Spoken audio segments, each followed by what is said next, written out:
Hai teman-teman semuanya, gimana kabar kalian? Semoga sehat dan bahagia selalu ya.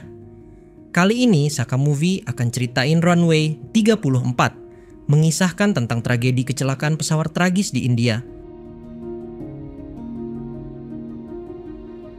Terlihat seorang pilot bernama Vikran yang bekerja sebagai seorang pilot di India. Saat itu dia sedang berada di Dubai untuk sejenak beristirahat sebelum penerbangan selanjutnya. Ketika dalam perjalanan menuju hotel, istri Vikran menelpon dirinya untuk mengingatkan bahwa esok hari merupakan ulang tahun putrinya. Di malam harinya Vikran diajak oleh seorang temannya untuk menghabiskan malam di sebuah pesta. Vikran pun akhirnya setuju, karena saat itu dia merasa cukup bosan berada di kamar hotel sendirian. Setelah sampai di klub, temannya itu menantang Vikran untuk mendapatkan nomor telepon dari seorang gadis cantik yang ada di sana.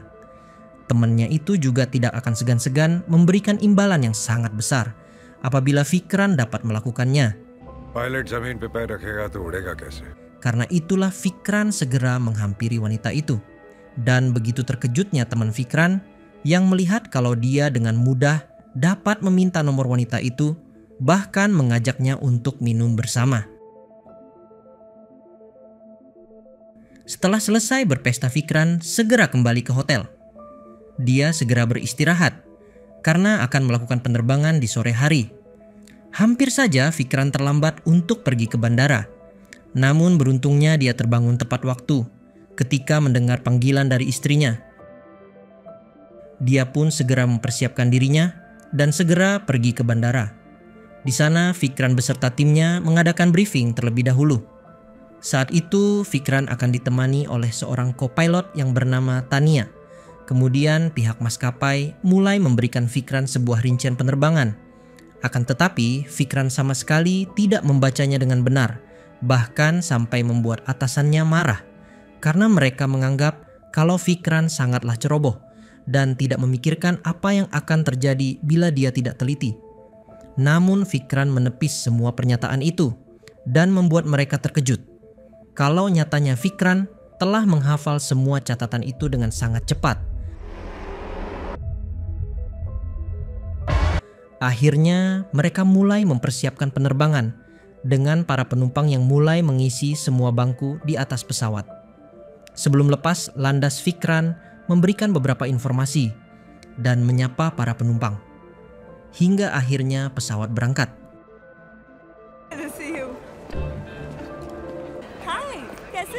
Hi Mansi. Weather details? Viral हुआ था and I've seen it many times my Going 7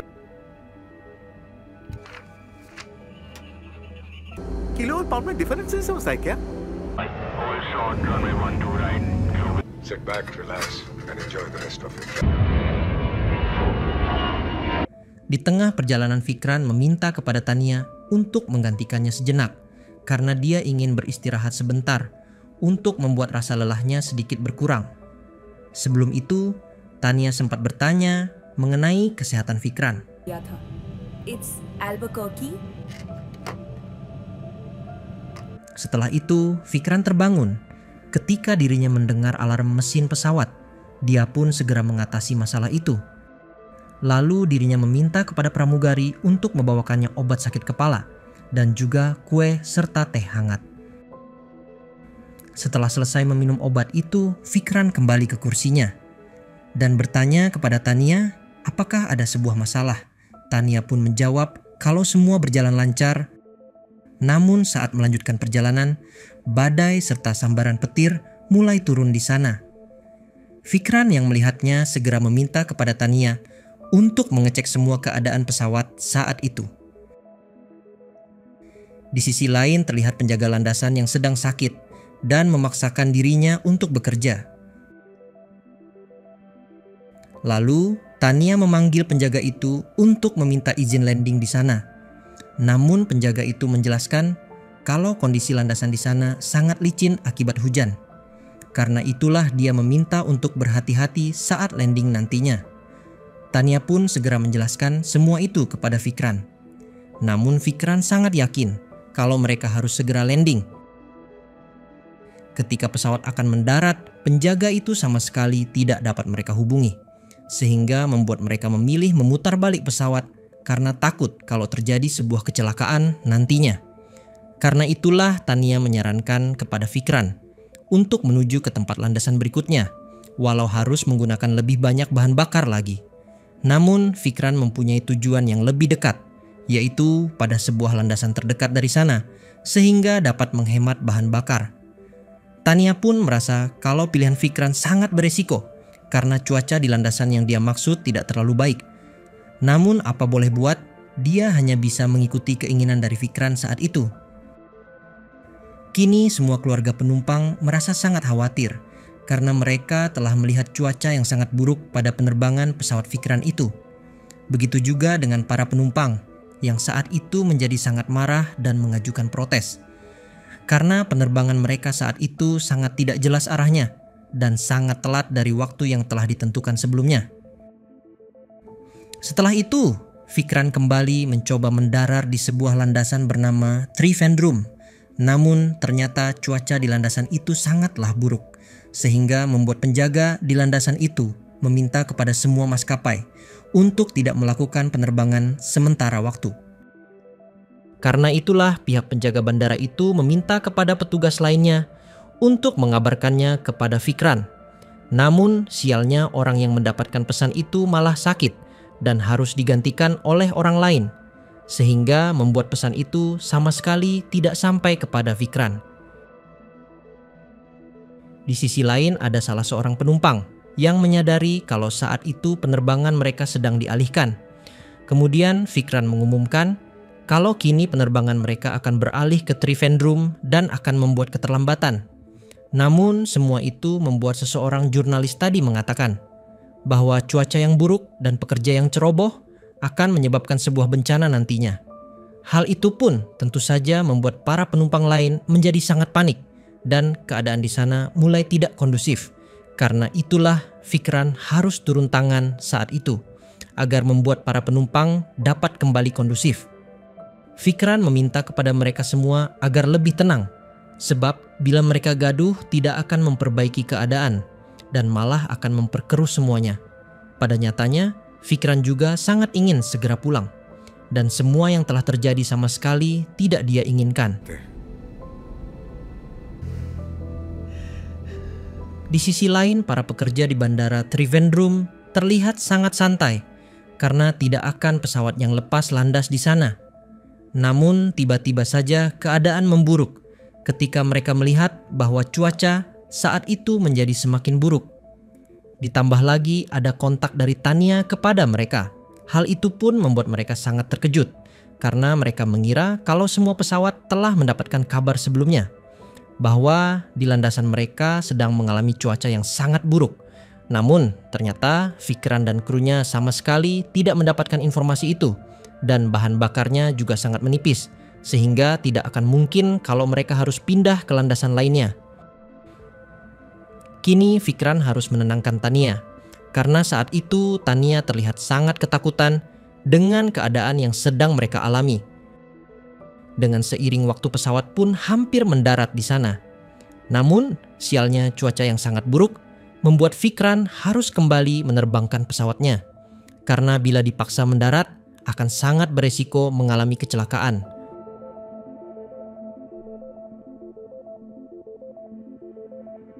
Saat itu Fikran yang sangat panik berhalusinasi kalau dia melihat anak dan istrinya hadir di sana untuk merayakan pesta ulang tahun bersama para penumpang. Namun Tania segera menyadarkan Fikran dan membuat dia kembali sadar.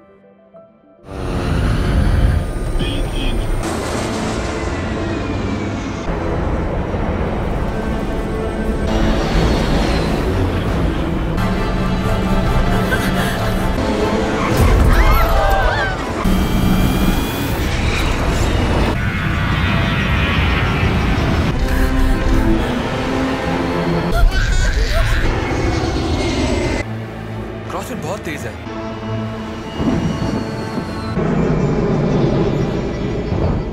Setelah itu Fikran dan petugas landasan Trivandrum sedikit beradu argumen karena Fikran ingin mendarat di landasan 34. Sementara pihak Trivandrum menyarankan untuk mendarat di landasan 16. Akan tetapi, Vikran yang sangat berpengalaman tidak mau melakukannya karena dia merasa kalau di landasan 34 lebih baik daripada di landasan 16. Pendapat Vikran itu pun membuat para pekerja di sana cukup marah karena menurut mereka akan sangat membahayakan para penumpang dan semua kru pesawat. Mereka juga telah memperkirakan bahwa hal itu dapat membuat kecelakaan yang sangat besar bila Vikran tetap kekeh pada pendiriannya. Setelah itu, Vikran segera meminta kepada para penumpang untuk berpegangan dengan erat, karena sebentar lagi pesawat akan segera mendarat. Walaupun akan membuat sebuah guncangan yang diakibatkan cuaca yang sangat buruk. Sementara Vikran sendiri lebih memilih menyandarkan sebuah rokok pada mulutnya dan menutup matanya. Hal itu dia lakukan untuk membuat kepanikan dalam dirinya berkurang, sehingga dapat lebih fokus untuk melakukan pendaratan.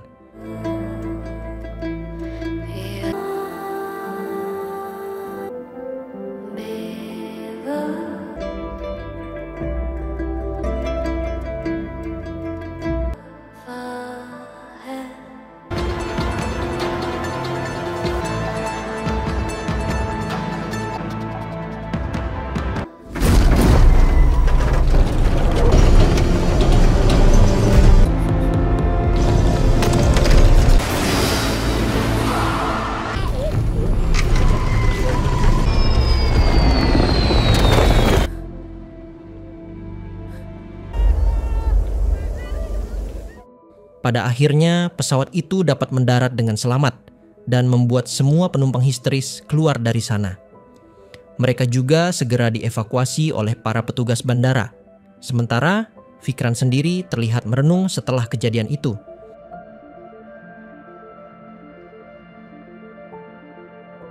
Di sisi lain, terlihat istri Vikran yang merasa cemas kepada suaminya karena setelah beberapa hari, dia belum kunjung memberikan kabar kepadanya.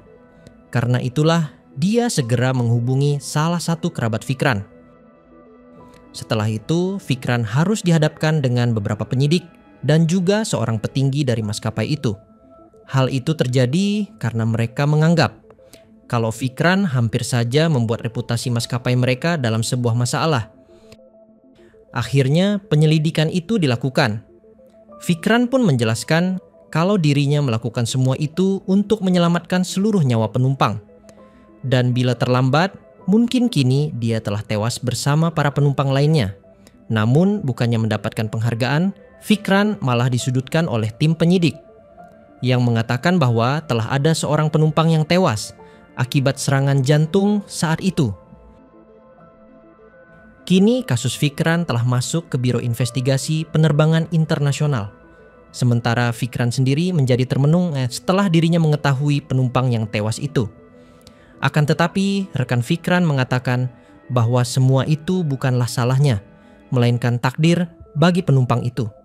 Dia juga mencoba menghibur Vikran dengan mengatakan kalau dia telah berhasil menyelamatkan ratusan nyawa lainnya.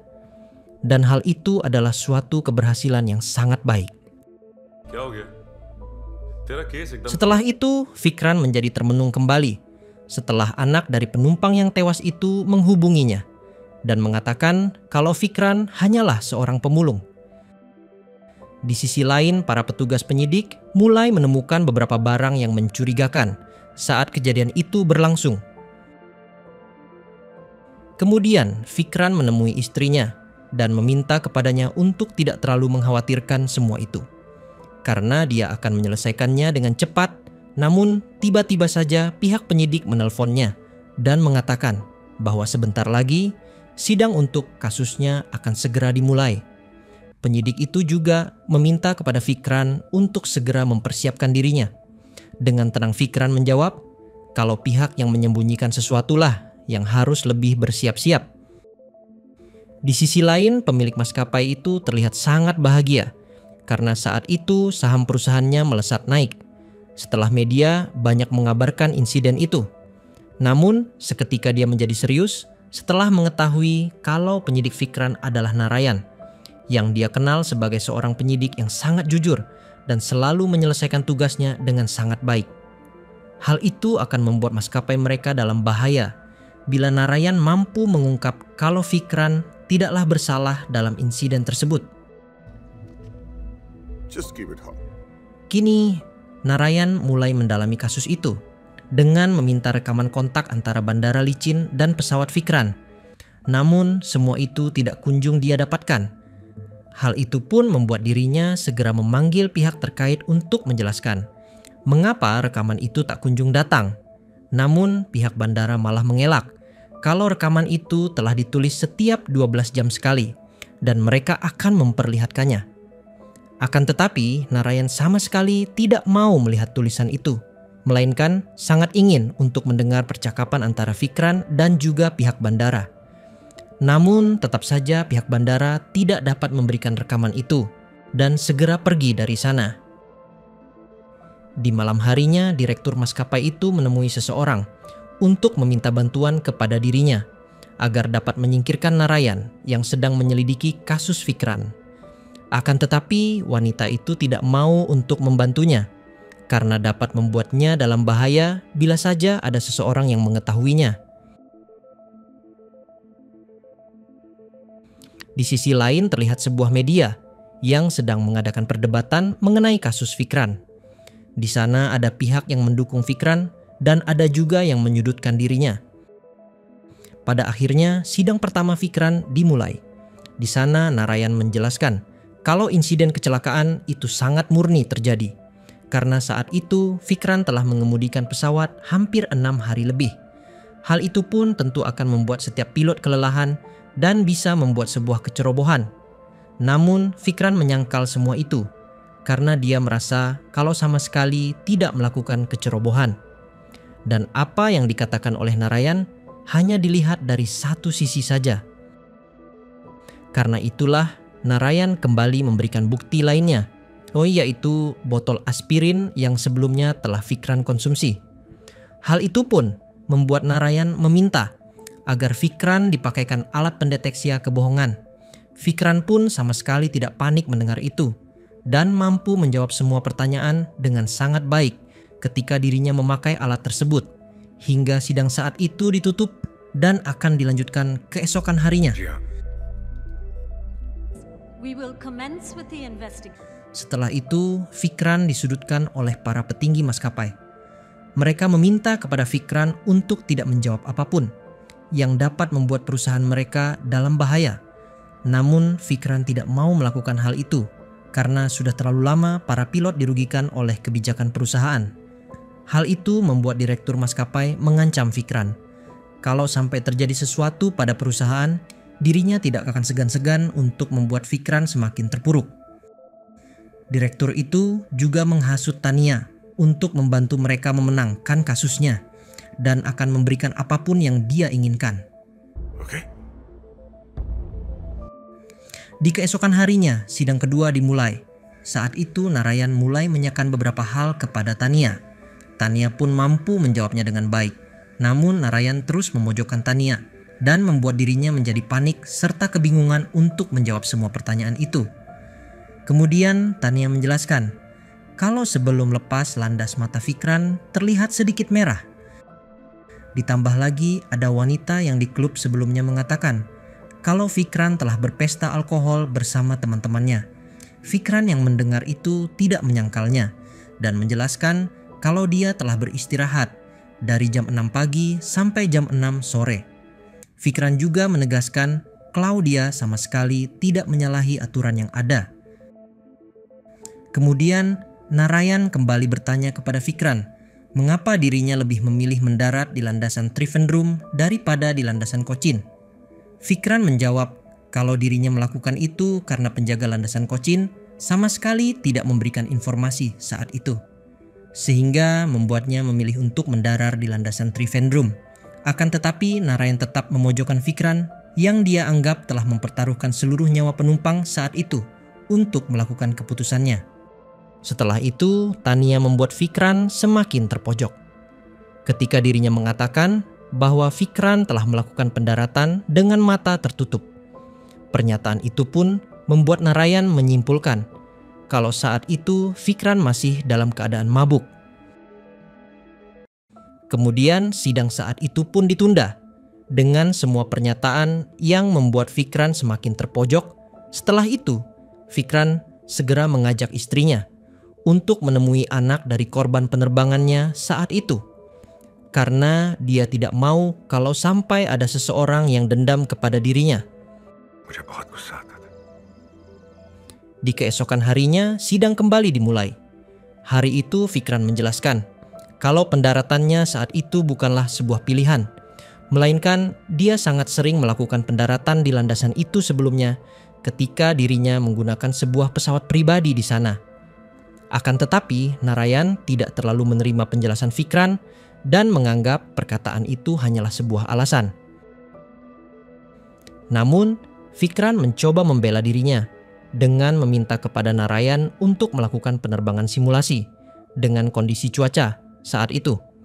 Dan dia pun akan mampu mendaratkan pesawat di sana. Hal itu pun segera disetujui oleh hakim. Sehingga akhirnya Narayan percaya kalau semua yang dikatakan oleh Fikran adalah kenyataan. Karena dia benar-benar dapat mendaratkan pesawat walau dengan mata tertutup. I'm steady.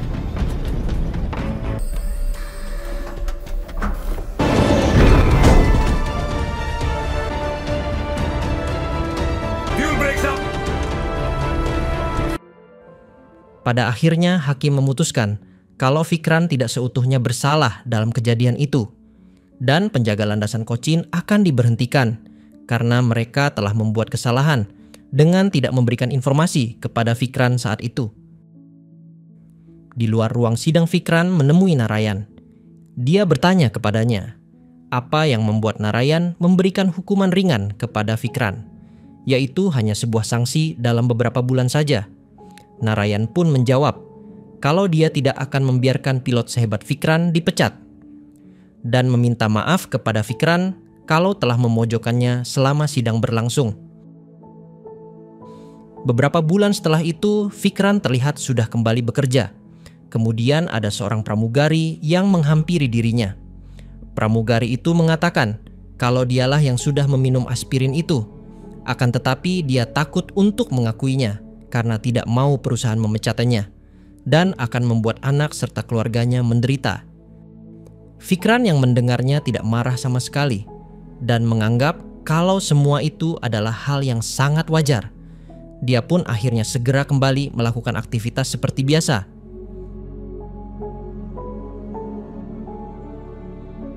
Itulah cerita Runway 34. Menurut kamu, pesan apa yang kamu dapat dari film ini? Dan dari 1 sampai 10, berapa rating yang kamu berikan buat film ini? Komen guys.